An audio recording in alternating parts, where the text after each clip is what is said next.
yang patut patut apa namanya diperhatikan betul ya, daripada tadi barisan topeng monyet yang nggak jelas, ancaman di bawah 5 tahun ya, ribut-ribut perkara ini. Tapi perkara ini kan si Taufik Hidayat ini seperti fenomena gunung es.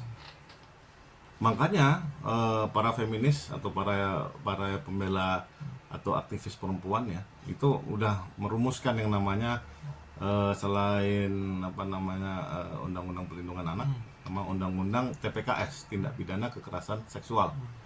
Ancamannya tinggi tuh. Nah, cuman nggak ada yang mati. Nah, makanya mungkin habis ini mereka akan rapat lagi dimatiin kali.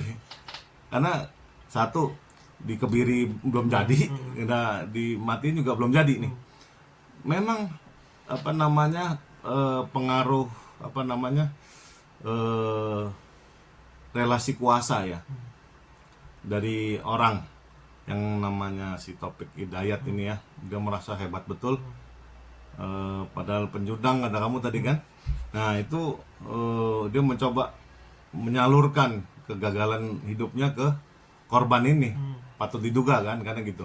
Karena selama bertahun-tahun itu kayak begitu. Nah ada yang sebelumnya yang tendangan siut itu siapa namanya yang dihukum itu, dia sampai nyiksa si apa namanya orang yang dekat sama pacarnya kan, yang dia dipengaruhi pacarnya kan, itu juga kayak show off gitu ya, relasi kuasa juga. Jadi gampang aja mau membuktikan bahwa dia tuh hebat betul. Nah di Indonesia tuh itu fenomena apa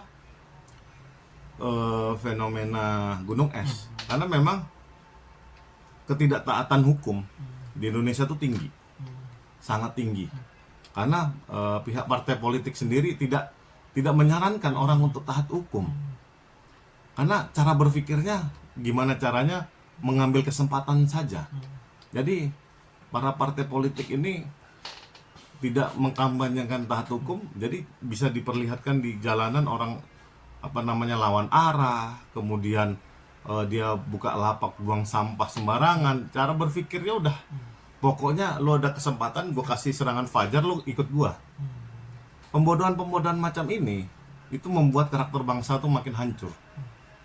Artinya tidak dikedepankan sifat santun, sifat apa namanya ketimuran orang Indonesia. Bener itu nggak ada, adabnya nggak ada, apalagi sama perempuan.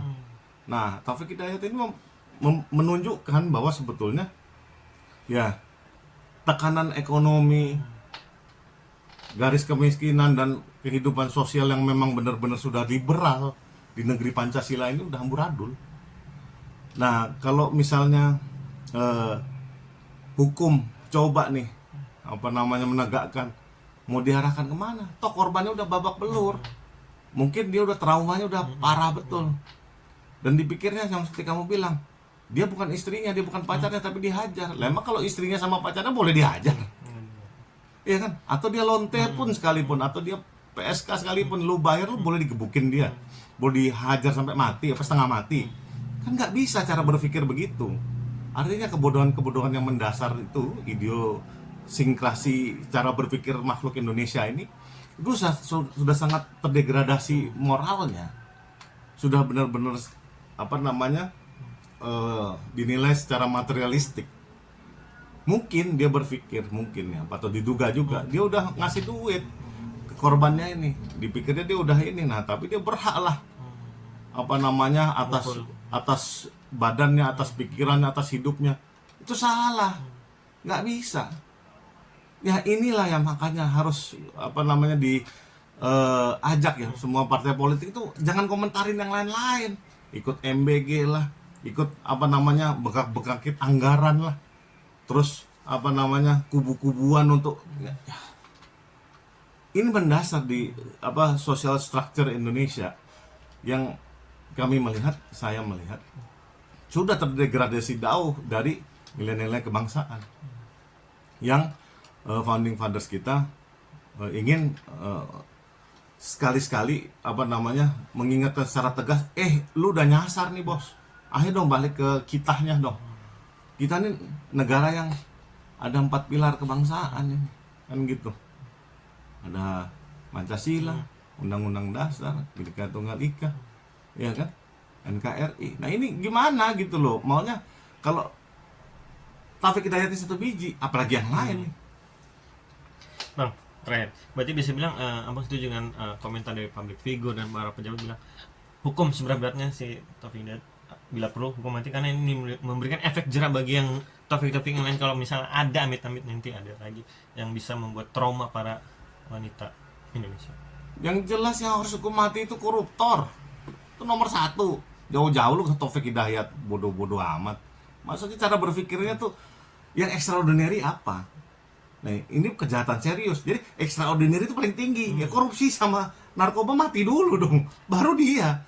Nah, kalau cara berpikirnya terbalik-balik ini komentator ini, ya saya pikir dia lawan arah pun nggak apa-apa. Jadi motor-motor atau segala macam yang melanggar aturan itu diperbolehkan karena menormalisasi sesuatu yang salah.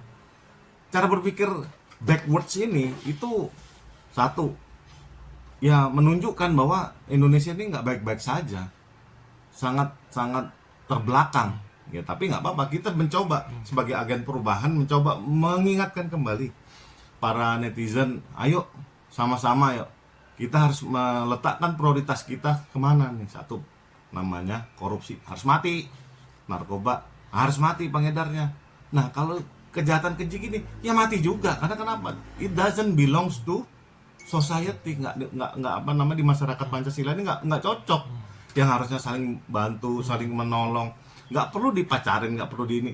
Tapi ya kalau memang ada yang sampai butuh bantuan, nggak perlu diminta, langsung ditolong. Nah itulah yang kita harus tuju.